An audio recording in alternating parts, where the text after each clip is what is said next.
मित्रों, आज के वीडियो में आप सभी का फिर से स्वागत है। और आज पुनः हम नेक्स्ट टॉपिक के बारे में चर्चा करेंगे, जिसका नाम है स्थलीय प्रभाव और तापीय विसंगति। तो हम ये देखेंगे कि एक ही अक्षांश पर स्थित किस प्रकार से ताप में भिन्नता पाई जाती है। एक ही अक्षांश पे कोई महासागर स्थित है तो कहीं पे तापमान ज़्यादा पाया जा रहा है, कहीं पे तापमान कम पाया जा रहा है। आखिर ऐसा क्यों हो रहा है? तो इसी के बारे में आज पर चर्चा करेंगे। और ये हम नेक्स्ट स्टडी के बारे में कह सकते हैं, जैसे हम पिछले पढ़ चुके हैं कि महासागरीय जल के तापमान को प्रभावित करने वाले जो कारक हैं, जैसा कि अक्षांशीय स्थिति, ऋतुवार परिवर्तन, फिर उसके बाद से हमने ऋतुवार परिवर्तन के बाद हमने पढ़ा है उसके बारे में, क्या नाम है, जो प्रचलित पवने हैं उसके बारे में, अपवेलिंग करंट और डाउनवेलिंग करंट, ठीक ना, उसके प्रचलित पवनों के बारे में पढ़ा। आज हम उसी क्रम में चौथे पॉइंट के बारे में पढ़ेंगे, स्थलीय प्रभाव और तापीय विसंगति के बारे में। तो आइए समझते हैं इसके मुख्य बिंदुओं को, जो परीक्षा की दृष्टि से बहुत ही महत्वपूर्ण है। तो हम बात करेंगे सबसे पहले तापीय विसंगति की। तापीय विसंगति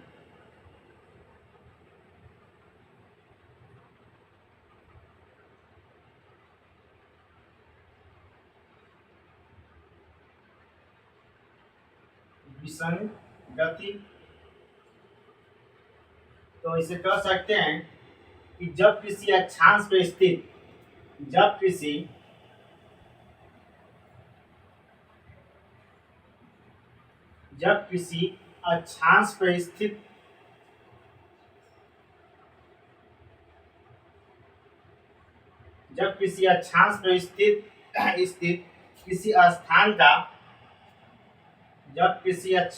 स्थित किसी स्थान का तापमान अपने अक्षांशीय तापमान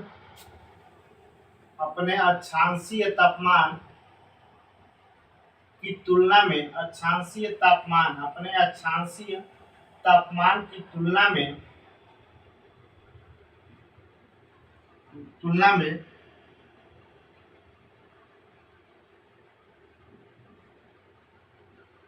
में कम या अधिक पाया जाता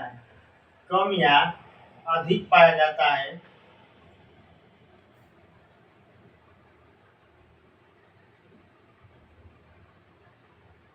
तो इसे तापीय विसंगति कहते हैं। इसे क्या कहते हैं? तापीय विसंगति कहते हैं।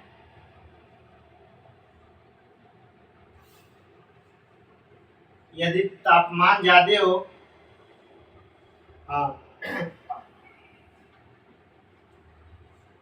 अब देखिए, तापमान ज्यादा हो तो धनात्मक तापीय विसंगति, और तापमान कम हो तो ऋणात्मक तापीय विसंगति कर सकते हैं। जैसे हम ये मान लिए पृथ्वी है, ठीक, ये पृथ्वी है, ये मान लीजिए 0 डिग्री अक्षांश है, ये अक्षांश है, इसको मान लीजिए हम ऐसे कि ये कोई रेखा है, ठीक, इस पे कोई स्थान है A B C D। अब देखिए, इसका जो टेम्परेचर है वो पॉजिटिव है, यानी ज्यादा है, ठीक ना, पॉजिटिव है। और इसका सी का जो टेम्परेचर है निगेटिव है। तो इस यहाँ पे तब देखिए, अक्षांश एक ही है, क्या है ये? एक ही अक्षांश पे है।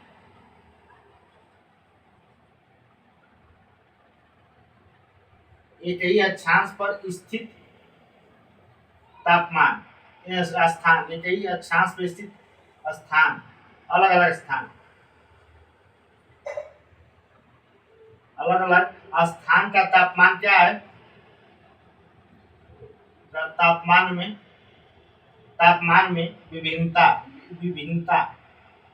विभिन्नता। देखिए हम क्या कर रहे हैं कि एक ही अक्षांश पे स्थित अलग अलग अलग स्थान है, ए बी सी डी अलग अलग स्थान है, और इस स्थान का तापमान जो है क्या है, विभिन्नता पाई जा रही है। यहाँ का तापमान कुछ और है, यहाँ का तापमान कुछ और है, यहाँ का तापमान कुछ और है, और यहाँ का तापमान, यानी अक्षांश एक ही है लेकिन तापमान जो है में समानता नहीं पाई जा रही है। अर्थात हम ये कह सकते हैं कि यदि किसी स्थान पे यदि जो तापमान है वो पॉजिटिव पाया जा रहा है, यानी धनात्मक रूप में पाया जा रहा है, तो उसे हम क्या कह सकते हैं, उसे हम कहते हैं धनात्मक तापीय विसंगति। इसे हम क्या कह सकते हैं, धनात्मक, देखिए इसे हम कहेंगे धनात्मक तापीय विसंगति। ठीक, इसे हम क्या नाम देंगे, इसे हम नाम देंगे ऋणात्मक तापीय विसंगति। क्या नाम देंगे, ऋणात्मक तापीय विसंगति, है ना। यानी कहने का मतलब कि जब तापीय विसंगति होता क्या है, तो जब किसी अक्षांश पर स्थित किसी स्थान का तापमान अपने अक्षांशीय तापमान की तुलना में कम या अधिक पाया जाता है, जिसे तापीय विसंगति कहते हैं। एक ही अक्षांश पे स्थित है, तापमान भिन्न भिन्न पाया जा रहा है, तो इस कंडीशन में यदि धनात्मक है, पॉजिटिव है तापमान, तो धनात्मक तापीय विसंगति कहेंगे। यदि तापमान हमारा माइनस में है तो इसे हम क्या बोलेंगे, ऋणात्मक तापीय विसंगति कहेंगे। अब इसके बाद हम इसका यूज हम देखेंगे, अभी महासागर के बाद जब बारे में हम पढ़ेंगे तभी देखेंगे। तब तक हम इसको मिटा देते हैं। हम अब देखिए हम अब तक जो नेक्स्ट पॉइंट है हमारा स्थलीय प्रभाव, इसी को हम समझ लेंगे और इसी के आधार पर उस तापीय विसंगति को भी हम समझेंगे फिर से दोबारा। तापमान स्थलीय प्रभाव के बारे में हम जानते क्या है कि उत्तरी गोलार्ध में स्थल खंड की अधिकता है। उत्तरी जो ये जो हमारी पृथ्वी है और ये 0 डिग्री, ठीक, ये उत्तरी गोलार्ध है और ये दक्षिणी गोलार्ध है। ठीक, यहाँ हम कह सकते हैं दक्षिणी गोलार्ध, और ये हमारा क्या है, उत्तरी गोलार्ध।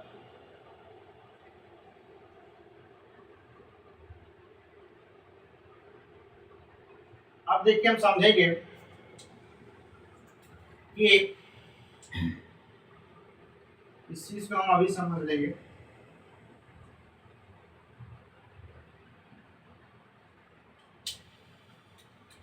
देखिए स्थल खंड में उत्तरी गोलार्ध में स्थल खंड की मात्रा सर्वाधिक होती है, ठीक ना। उत्तर हम कह सकते हैं कि स्थल खंड में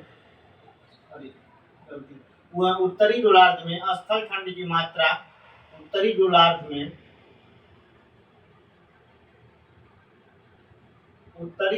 में स्थल खंड की मात्रा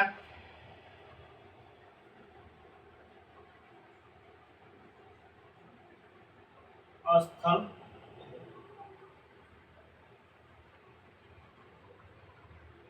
उत्तरी गोलार्ध में स्थल खंड की अधिकता है।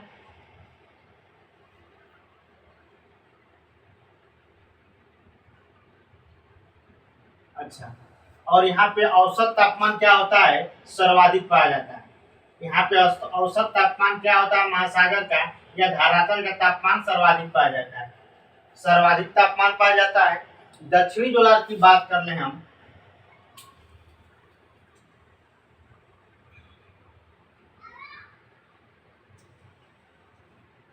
देखिए हम दक्षिणी गोलार्ध की बात कर लें तो दक्षिणी गोलार्ध में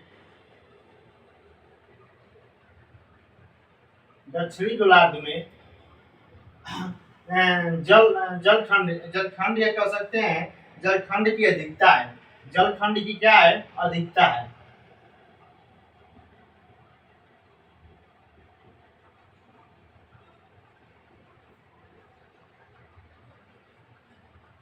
तो उत्तरी गोलार्ध में स्थल खंड की अधिकता है, यहाँ पे औसत तापमान ज्यादा पाया जाता है। लेकिन दक्षिणी गोलार्ध में जल खंड यानी जल ज्यादा पाया जाता है, यानी जल खंड की अधिकता है। यहाँ पे औसत तापमान क्या होता है, कम होता है। यहाँ पे औसत तापमान क्या होता है, कम होता है। यानी हम कह सकते हैं कि औसत तापमान यहाँ पे कम पाया जाता है। तो एक बात और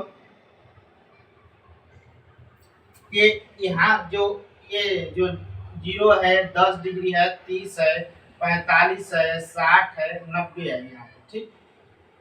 तो हम ये कह सकते हैं कि उच्च अक्षांश की ओर उच्च अक्षांशी महासागरों में उच्च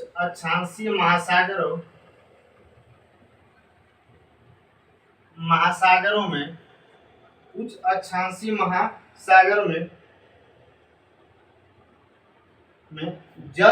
में जल का मुक्त परिसंचरण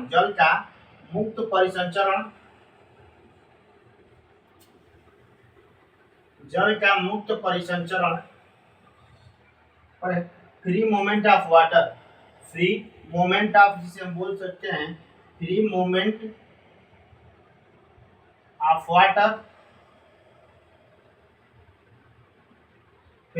ऑफ वाटर होता है, जिससे जल का मिश्रण होता है, जिससे जल का मिश्रण होते रहता है,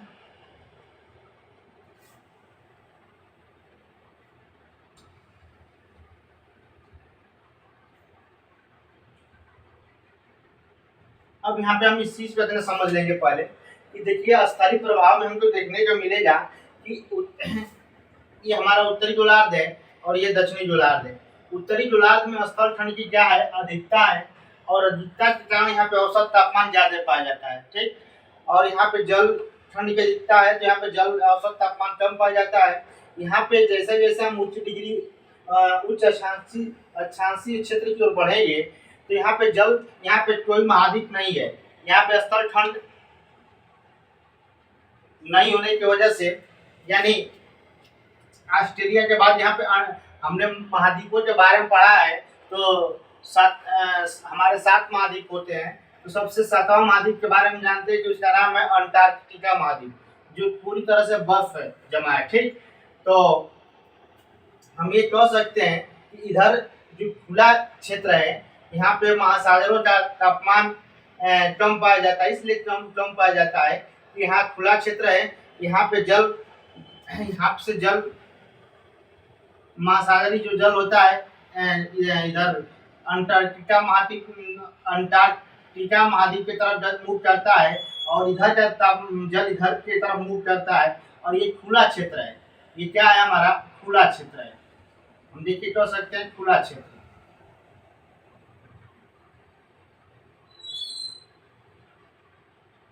अब खुला क्षेत्र होने की वजह से यहाँ वाष्पीकरण की दर भी ज्यादा होती है। तापमान जैसे आएगा तो वाष्पीकरण की दर भी ज्यादा होगी। यदि तापमान की वजह से नहीं प्रभाव पड़ रहा है तो यहाँ जो ठंडा जल है वो इधर से जाता है और उधर से गर्म जल आके मिलता है, तो वहाँ पे तापमान क्या हो जाता है, कम हो जाता है। इसीलिए कहा जाता है कि दक्षिणी गोलार्ध में जलखंड की अधिकता है जहाँ पे तापमान कम पाया जाता है। और उच्च देखिए तीसरा लाइन क्या कर रहा है, तो उच्च अक्षांशीय महासागरों में जल का मुक्त परिसंचरण होता है। जल का मुक्त मतलब एकदम फ्री, यहाँ पे कोई रोक टोक नहीं, कोई धरातल नहीं है, एकदम फ्री हो के बहती है जल। तो यहाँ पे जल का परिसंचरण होता है जिससे जल का मिश्रण होते रहता है, यहाँ पे छूट गया, जिससे जल लिख देंगे, जल का मिश्रण होते रहता है। यानी ये जल ठंडा जल गर्म जल आपस में मिलते रहते हैं, जो ठंडा रहता है, इसकी वजह से यहाँ पे तापमान कम पाया जाता है। अब इसके बाद से हम यहाँ पे कह सकते हैं कि एक चीज यहाँ पे कह सकते हैं कि इसी की वजह से जो है, देखिए हम ये चीज और यहाँ पे कह सकते हैं कि स्थलीय खंड में स्थलीय प्रभाव का सर्वाधिक प्रभाव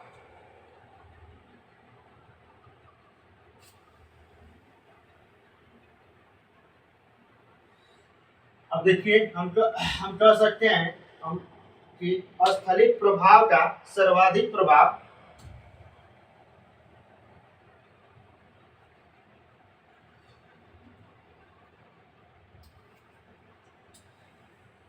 हम कह सकते हैं कि स्थलीय प्रभाव का सर्वाधिक प्रभाव स्थल स्थलीय प्रभाव का सर्वाधिक प्रभाव खुले महासागर की तुलना में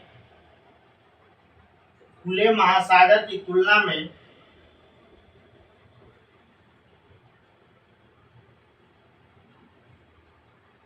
में बंद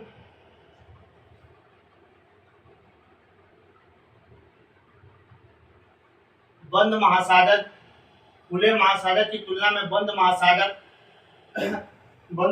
पर अधिक पड़ता है। बंद महासागर पर अधिक पड़ता है यानी हम देखेंगे कि स्थलीय प्रभाव का सर्वाधिक जो प्रभाव पड़ रहा है वो खुले महासागर की तुलना में किस पे ज्यादा पड़ रहा है? बंद महासागर। अब खुला महासागर और बंद महासागर क्या है इस चीज को हम समझेंगे। देखिए एक चीज समझते, जैसे मान लीजिए उष्ण कटिबंधीय क्षेत्र है, उष्ण कटिबंधीय क्षेत्र में इस चीज को हम समझेंगे। यहाँ से उष्ण कटिबंधीय क्षेत्र में ये हमारा क्या है?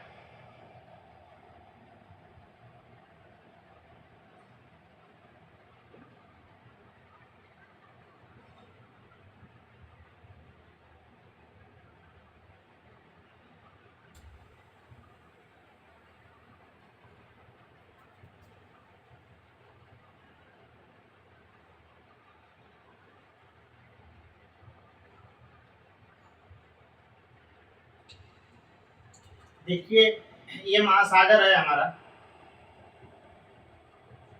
और यहाँ पे ये बंद महासागर है जो स्थलों के बिंदु में बंद है। ये भी क्या है? महासागर है, ओशियन है। और ये तो हमारा क्या है? ये धरातल है, ये स्थल भाग है। ये क्या है? स्थल भाग है।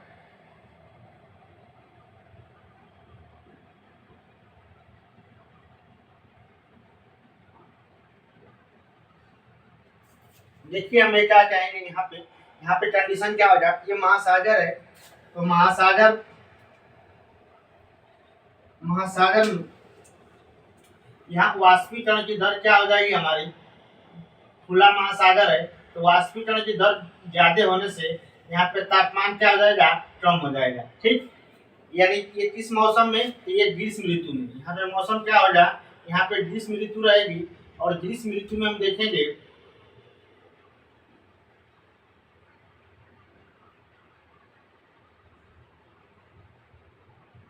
ग्रीष्म ऋतु में ये यहाँ पे तापमान स्थल में तापमान क्या हो जाएगा हमारा? कि स्थल में तापमान ज्यादा रहेगा। स्थल में तापमान ज्यादा रहेगा। यहाँ भी हम देखेंगे कि स्थल में तापमान ज्यादा है, लेकिन हम यहाँ देखेंगे कि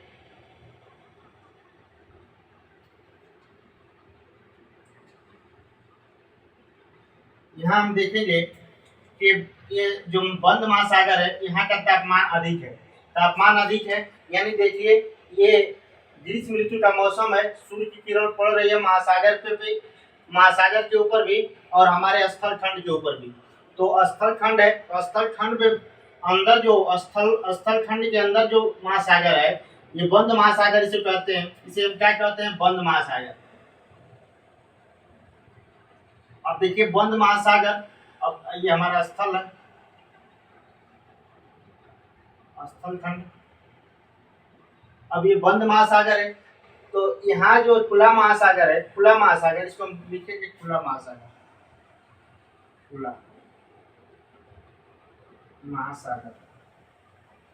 देखिए खुला महासागर है, यहाँ वाष्पीकरण की वजह से तापमान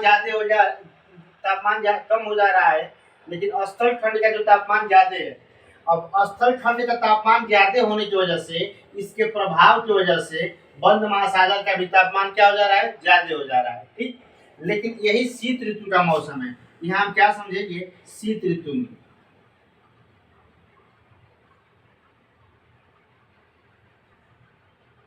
शीत ऋतु में देखिए शीत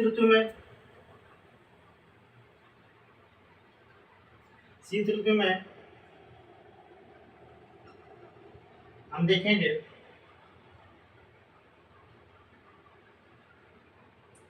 देखिए ये झील है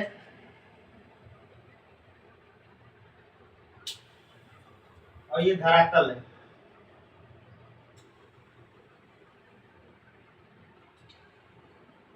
ये बंद महासागर है।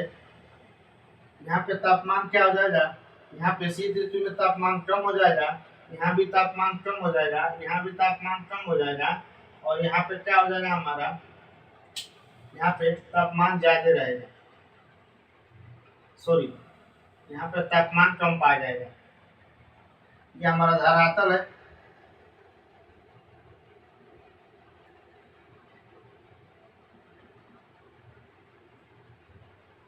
और ये हमारा क्या है, ये हमारा महासागर है।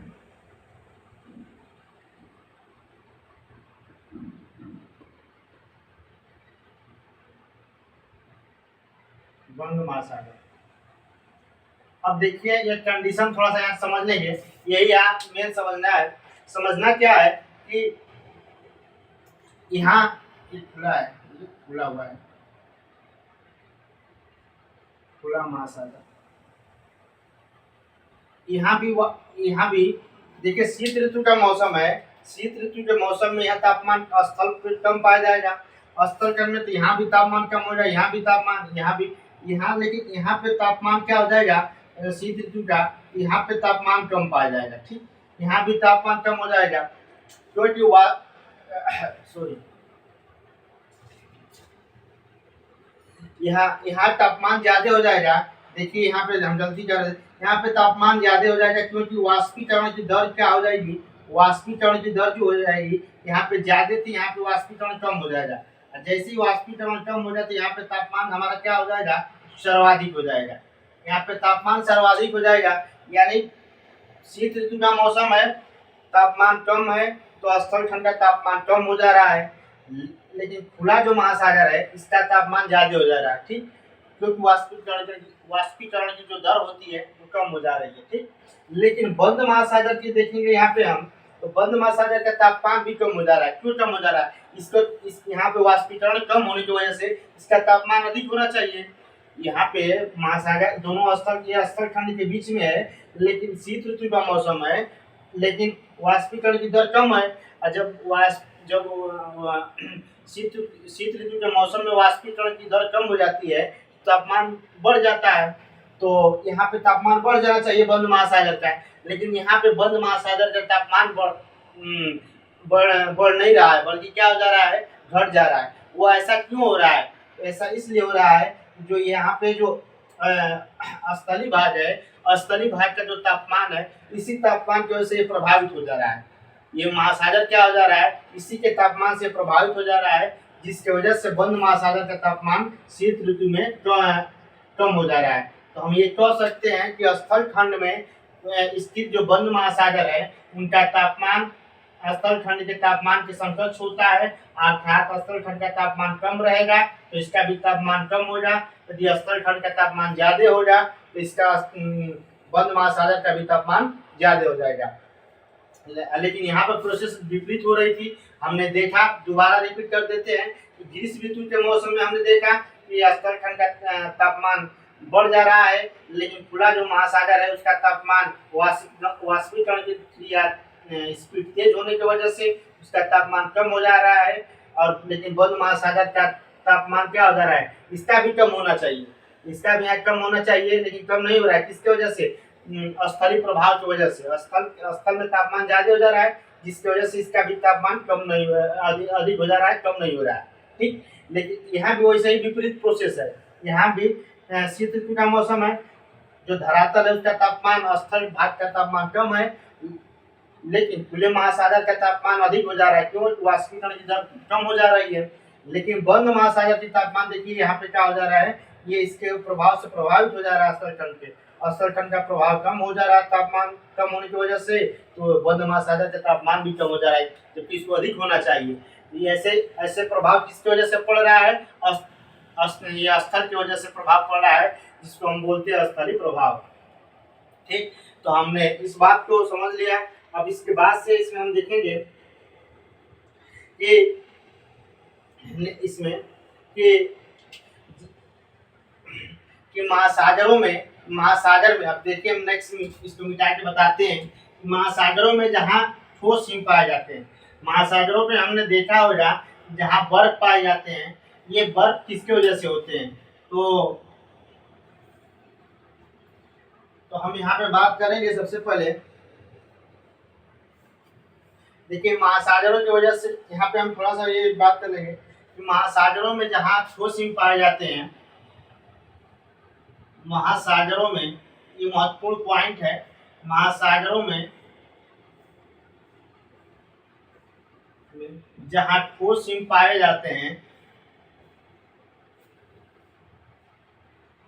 जहाँ ठोस हिम पाए जाते हैं,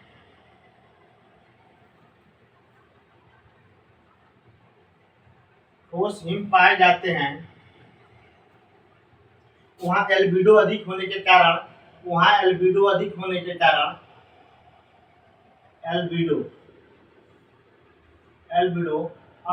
के कारण तापमान कम पाया जाता है। अधिक होने के कारण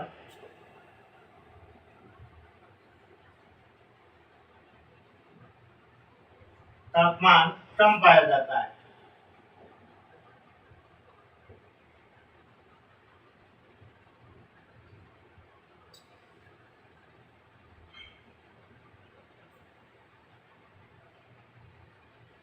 एक कंडीशन ये हो गया। दूसरा कंडीशन हम देखेंगे कि जहाँ जल और जहाँ परिवर्तन, जहाँ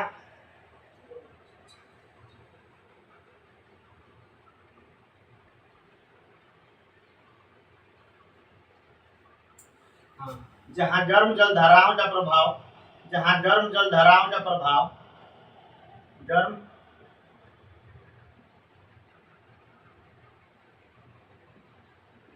जहाँ गर्म जल धाराओं का प्रभाव अधिक होता है,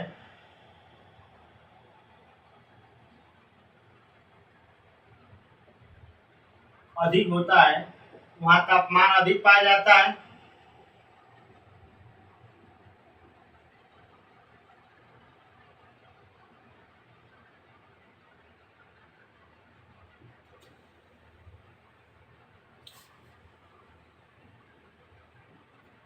और जहाँ ठंडी जल धाराओं का प्रभाव अधिक पाया जाता है, जहाँ ठंडी जल धाराओं का तापमान,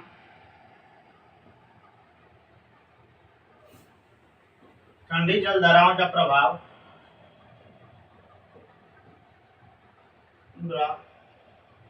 अधिक पाया जाता है, जहाँ ठंडी जल धाराओं का तापमान का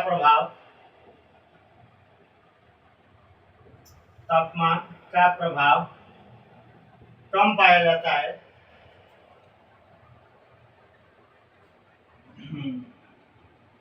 ठंडी जल धाराओं का प्रभाव, जो कि गलती दिखती है, ठंडी जल धाराओं का प्रभाव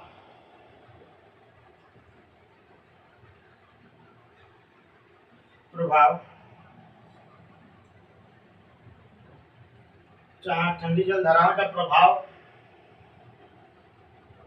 रहता है, वहाँ तापमान कम पाया जाता है।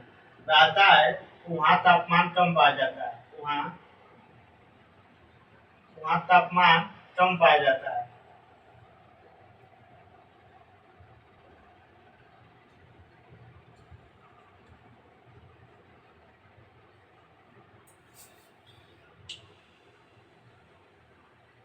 देखिए, हमने क्या लिखवाया यहाँ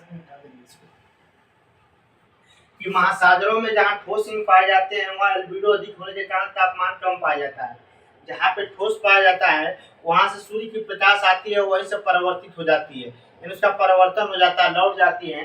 हमने बताया भी था कि जलवाष्प सबसे ज्यादा परिवर्तन जलवाष्प से होता है, 27% के आसपास। तो यहाँ देखिए महासागर में जहाँ ठोस हिम पाए जाते हैं वहाँ एल्बिडो अधिक होने के कारण, इसके वजह से एल्बिडो अधिक होने की वजह से क्या होता है, तापमान क्या होता है हमारा कम पाया जाता है। दूसरी बात यहाँ ये कहा जा रहा है कि जहाँ गर्म गर्म जलधाराओं का प्रभाव रहता है, गर्म जलधारा जैसे हमने अभी अपवेलिंग करंट के बारे में देखा और डाउन वेलिंग करंट के बारे में देखा।